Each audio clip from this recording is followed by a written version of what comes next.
성도 여러분 안녕하십니까? 2024년 1월 10일 신년 특별 새벽 기도회 수요 새벽 말씀 함께 나누겠습니다. 함께 나누실 하나님 말씀은 창세기 12장 1절에서 9절까지입니다. 본문은 하나님께서 아브라함을 처음 부르신 장면이 기록되어 있습니다.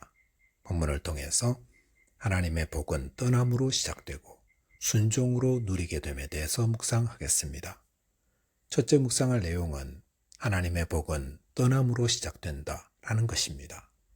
본문 1절에 보시면 여호와께서 아브라함에게 이르시되 너는 너의 고향과 친척과 아버지의 집을 떠나 내가 내게 보여줄 땅으로 가라 하였습니다. 여기 보시면 하나님은 아브라함에게 두 가지를 명하고 있습니다. 그 첫째는 고향과 친척과 아버지의 집을 떠나는 것이고, 둘째는 하나님이 그에게 보여줄 땅으로 가라는 것입니다. 그런데 하나님은 왜 아브라함에게 이런 것들을 명하시는 것입니까? 본문 2절에 보시면 내가 너로 큰 민족을 이루고 내게 복을 주어 내 이름을 창대하게 하리니 너는 복이 될지라 하였습니다. 여기 보시면 하나님은 아브라함에게 복을 주신다 하십니다. 그래서 큰 민족을 이루게 하시고 그의 이름을 창대하게 하시며 아브라함으로 복이 되게 하신다 약속하십니다. 하나님이 왜 아브라함에게 고향과 친척과 아버지의 집을 떠나 하나님이 그에게 보여줄 땅으로 가라 명하신 것입니까? 그것은 아브라함에게 복을 주기 위함이었습니다. 하나님은 아브라함뿐만 아니라 저와 여러분에게도 복을 주시고 누리게 하시려고 떠나라 명하십니다. 그럴 때 잘 떠나게 되시기 바랍니다. 창세기 11장 28절에 보시면 아브라함의 고향은 갈대아 우르라고 하였습니다. 이 갈대아 우르는 메소포타미아 문명이 발생한 지역에 위치하고 있으면서 상업과 천문학과 점성술 등이 발달하였고 우상 숭배도 성행하였던 곳이었습니다. 또한 세상적으로는 풍요로운 곳이었습니다. 그런데 하나님이 아브라함에게 복을 주시기 위해 그곳을 떠나라 하셨습니다. 하나님이 갈대아 우르를 떠나라 하신 것은 하나님의 복을 받으려면 무조건 풍요로운 삶을 포기하고 오지로 떠나야 한다는 것을 의미해서가 아닙니다. 갈대아 우르는 죄악의 도시요 우상 숭배가 성행하던 곳이었습니다. 그러므로 우상의 도시에서 과거의 죄악된 관습에 젖어 있던 모든 인연과 삶을 완전히 청산하고 떠나라는 것입니다. 우리가 하나님의 복을 받으려면 과거 죄악된 관습에 젖어 있던 모든 것으로부터 떠나야 합니다. 하나님의 복을 받기 위해 그것을 준비하라는 것입니다. 마태복음 16장 24절에 보시면 예수께서 제자들에게 이르시되 누구든지 나를 따라오려거든 자기를 부인하고 자기 십자가를 지고 나를 따를 것이니라 하였습니다. 자기를 부인하고 자기 십자가를 지는 것, 그것이 떠나는 것입니다. 그럴 때 하나님의 복을 받습니다. 예수님을 찾아왔던 부자 청년은 무엇을 하여야 영생을 얻으리까라고 물었습니다. 그의 질문은 하나님의 복을 누리려면 어떻게 해야 합니까? 라고도 바꿀 수 있습니다. 그럴 때 예수님은 그가 가진 재산을 다 팔아 가난한 자들에게 나누어 주고 그 후에 예수님을 따르라 하셨습니다. 그것은 갈대아 우르의 풍요로운 삶을 버리고 척박한 땅으로 가라는 명령과도 같은 것입니다. 그랬을 때 이 청년은 재물이 너무 많아 근심하며 돌아갔다고 하였습니다. 이 청년에게 재물은 갈대아 우르와 같은 곳이었습니다. 그에게는 하나님의 복보다 세상의 복이 훨씬 더 값지고 중요했던 것이었습니다. 하지만 그가 만약 예수님의 말씀대로 재물을 팔아 주님을 따랐다면 그는 아브라함 못지않은 복을 누리게 되었을 것입니다.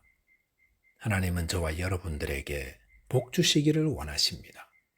그래서 저와 여러분에게 떠나서 오직 하나님의 복을 향해 나가기를 바라십니다. 누가복음 9장 62절에서는 예수께서 이르시되 손에 쟁기를 잡고 뒤를 돌아보는 자는 하나님의 나라에 합당하지 아니하니라 하시니라 하였습니다.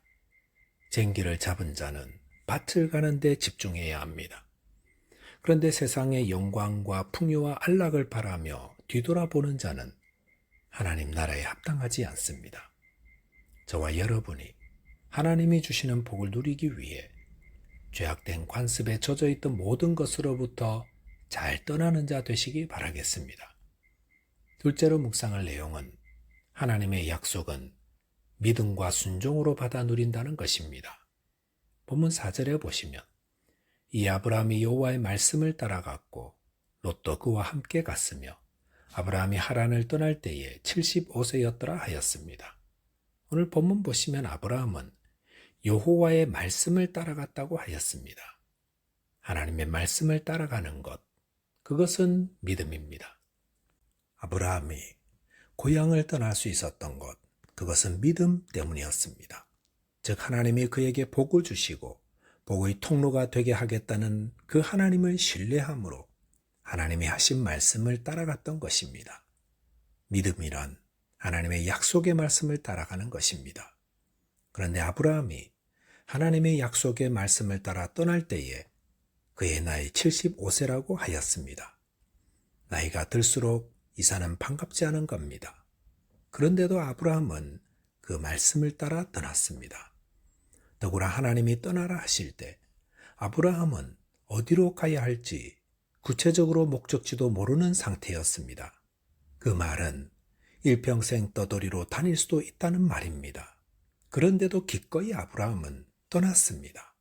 그 결과 아브라함은 하나님의 약속하신 복을 받아 누리게 되었습니다. 이것은 하나님의 복은 순종함을 통해 받게 됨을 말해줍니다.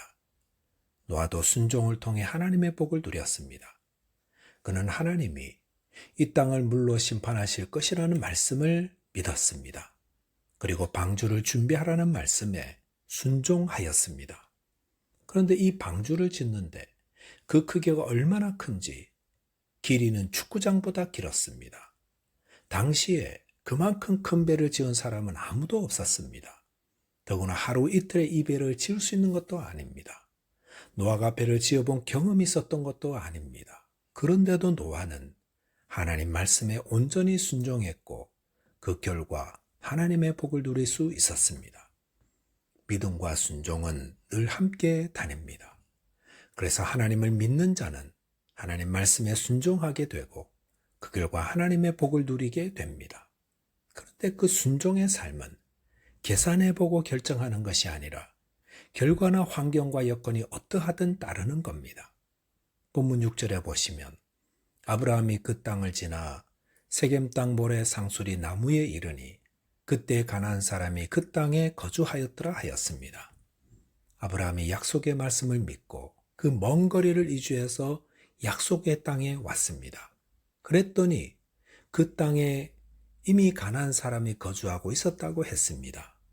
아마도 아브라함은 가나안 땅에 자신을 맞이할 준비를 하고 있었으리라 기대했을지도 모릅니다. 하지만 그곳에는 가나안 사람들이 이미 자리하고 있었습니다. 그럴 때 아브라함은 낙심하고 원망하지 않고 오히려 하나님께 제단을 쌓고 예배하였습니다. 믿음의 삶에는 난관도 있고 실망도 있습니다. 하나님의 약속의 말씀을 따라 살아가자 매번 승승장구하는 것이 아닙니다. 사람들의 오해도 있고 욕도 얻어먹고 때로는 감옥에도 갇히고 수모도 당할 수 있습니다. 그러나 믿음을 가진 자는 하나님은 신실하시며 약속하신 말씀을 이루시는 분임을 끝까지 믿고 의지하며 순종합니다. 본문 7절에 보시면 아브라함은 하나님께서 약속하신 땅에 이르러 제단을 쌓았다고 했습니다. 예배는 믿음을 가진 자가 하나님의 약속의 말씀이 성취될 것을 신뢰하며 하나님께 감사와 찬송으로 드리는 것입니다. 그래서 비록 내 기대대로 되지 않았더라도 결국 하나님이 가장 선하게 이루어 주실 것을 믿기 때문에 하나님을 예배하는 것입니다. 하나님은 아브라함의 믿음을 가진 사람은 누구에게든지 아브라함과 같은 동일한 복을 주신다고 약속하셨습니다. 아브라함에게 복을 주시마 말씀하신 약속은 저와 여러분들에게도 동일합니다. 그러므로 하나님을 믿고 떠나되 또 그 말씀대로 순종할 때 하나님의 복을 누립니다. 저와 여러분들이 복을 주시는 하나님을 믿고 순종함으로 하나님께 영광 돌리게 되시기 바라겠습니다. 기도하겠습니다. 하나님 아버지, 저희 안에 죄악된 관습에 젖어 있는 모든 것들로부터 떠날 수 있게 도와주옵소서. 또한 하나님을 신뢰하여 말씀에 온전히 순종함으로 하나님의 복을 누리게 하여 주옵소서. 예수 그리스도 이름으로 기도하옵나이다. 아멘. 오늘도 믿음 안에서 승리하는 하루 되시기 바라겠습니다. 감사합니다.